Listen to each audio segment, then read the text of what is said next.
and treat you right. I wanna love you every day and every night. We'll be together with a roof right over our head. We'll share the shelter of my single bed. We'll share the same room, and I'll provide the bread. Is this love, is this love, is this love, is this love that I'm feeling? Is this love, is this love, is this love, is this love that I'm feeling?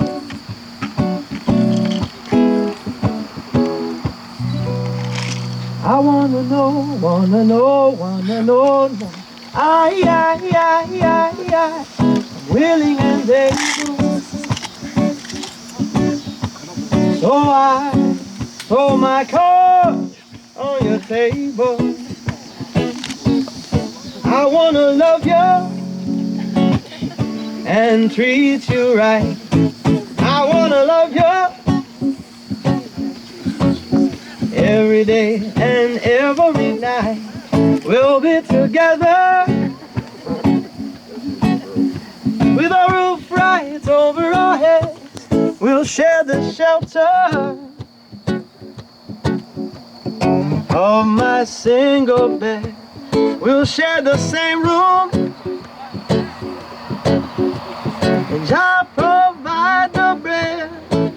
Is this love, is this love, is this love, is this love that I'm feeling? Is this love, is this love, is this love, love that I'm feeling?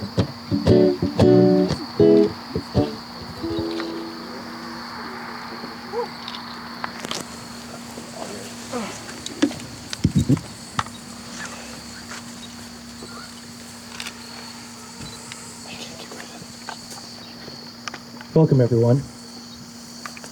Danny and Tiffany, today, as individuals, you have entered this gathering of your friends and family. Shortly, however, you will pledge to each other that you will leave this gathering as a union. Today, you will unite yourselves so that you may travel together down the path of life. Through your commitment to each other, may you grow and nurture a love that will make both of you better people, a love that will provide you with energy and patience to face the realities of life, and also a love of life that will eternally grant you great joy. It'll show that way on the screen. At this point, I would like to invite our mom to come read from a reading.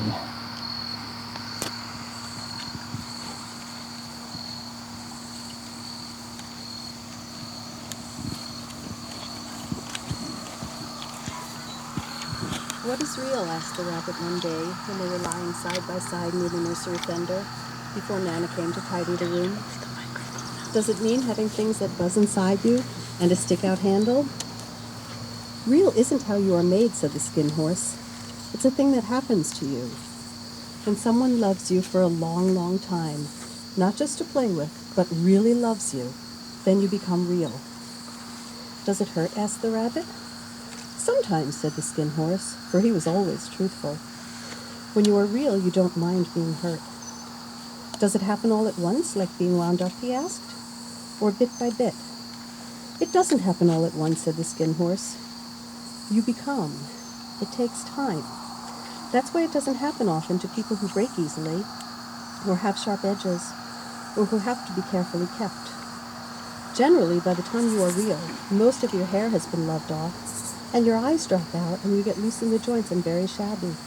But these things don't matter at all, because once you are real, you can't be ugly, except to people who don't understand."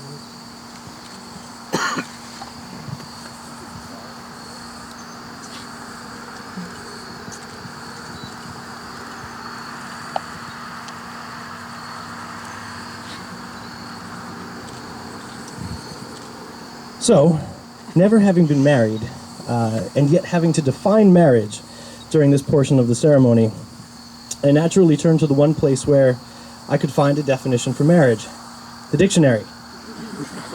And it was there. Merriam-Webster defines marriage as The state of being united to another person in a consensual and contractual relationship recognized by the law. As much as that's true, that definition leaves a little bit to be desired.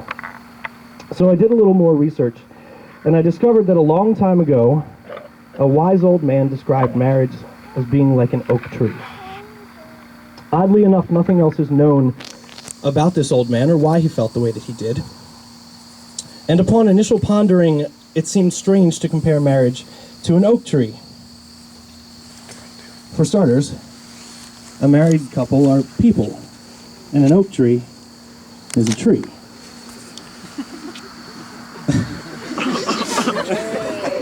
Married people breathe in oxygen and exhale carbon dioxide, where an oak tree takes in carbon dioxide and puts out oxygen.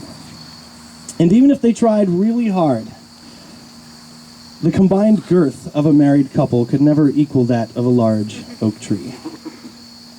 I think in order to understand what the wise old man meant, we have to broaden our perception of the oak tree. Maybe he was referring to how the oak tree is sturdy enough to withstand the forces of nature, and how a married couple draws strength from each other to withstand all that life throws at them. Maybe he was talking about how an oak tree can be a host to myriad of life, just as a married couple might raise a family. Or maybe he was talking about the way in which an oak tree changes with the seasons, like the way a married couple can change the course of their lives to overcome adversity. Maybe he meant that the oak tree is an essential part of the forest as a whole, in the way a married couple could be a part of a larger family, a group of friends, or a community. Or it could be possible, maybe, just maybe, that he was outside on a beautiful spring day, sitting on a grassy hill, marveling at the majesty of the oak tree, adorned in lush green leaves and flowers, and thought how beautiful it was, like one might admire the beauty of a married couple. So from the bottom of my heart, and for all those reasons and many more, I wish that your love be like an oak tree.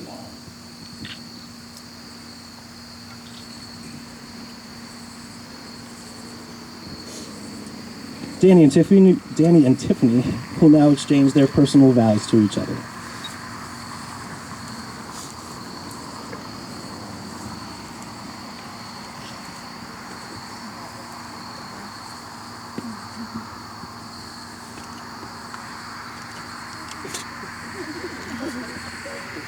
I, Tiffany, take you, Danny, to be my partner, loving what I know of you, and trusting what I do not yet know.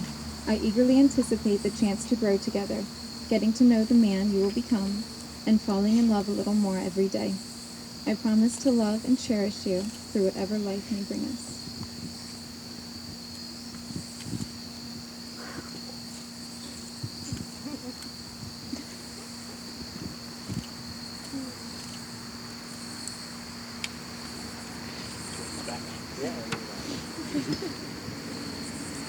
Tiffany, I love you.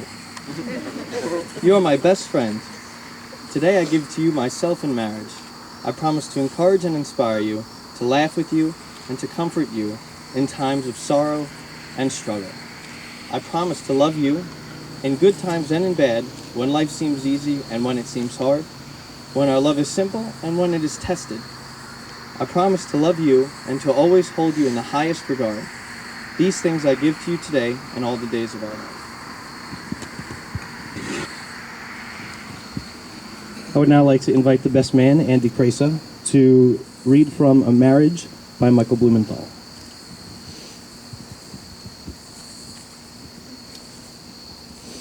You are holding up the ceiling with both arms. It is very heavy, but you must hold it up, or else it will fall down on you. Your arms are tired, terribly tired. And as the day goes on, it feels as if either your arms or the ceiling will soon collapse. But then, unexpectedly, something wonderful happens. Someone, a man or a woman, walks into the room and holds their arms up to the ceiling beside you. So you finally get to take down your arms. You feel the relief of respite the blood flowing back to your fingers and hands. And when your partner's arms tire, you hold up your own to relieve him or her again.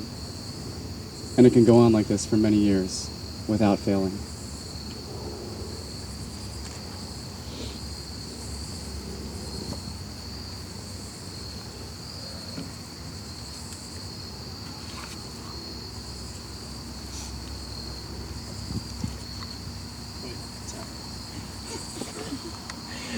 In lieu of lighting a unity candle, Danny and Tiffany have elected to take part in a tradition that dates back to antiquity. It is not known where this tradition originates from, as it sprung up simultaneously in cultures around the world. Regardless of the culture, it always signifies the same things: the power of love, the unity of marriage, and in one culture, in addition to sealing the marriage, it contractually obligates the families involved to exchange the wedding chickens. Ladies and gentlemen, the Unity Handshake.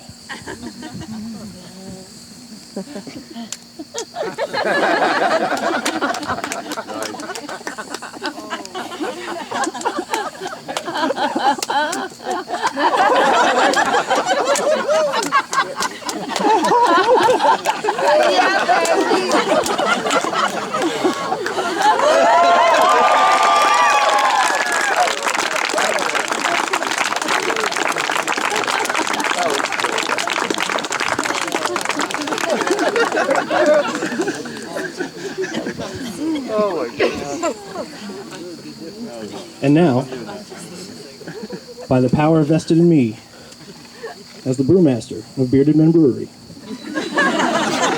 I now pronounce you husband and wife. You may kiss.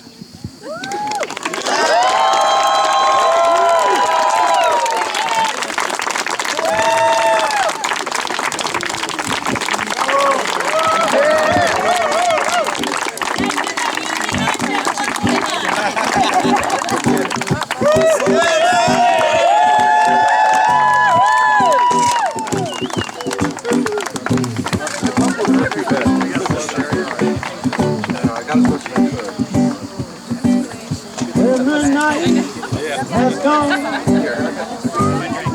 and the land is gone, and the moon is the only light we'll see. No, I won't be afraid. No, I won't be afraid. Just as long as you stand by me.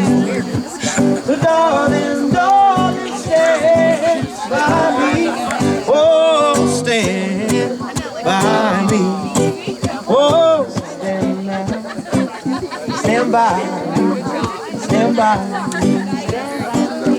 If the sky that we look upon should tumble and fall, or the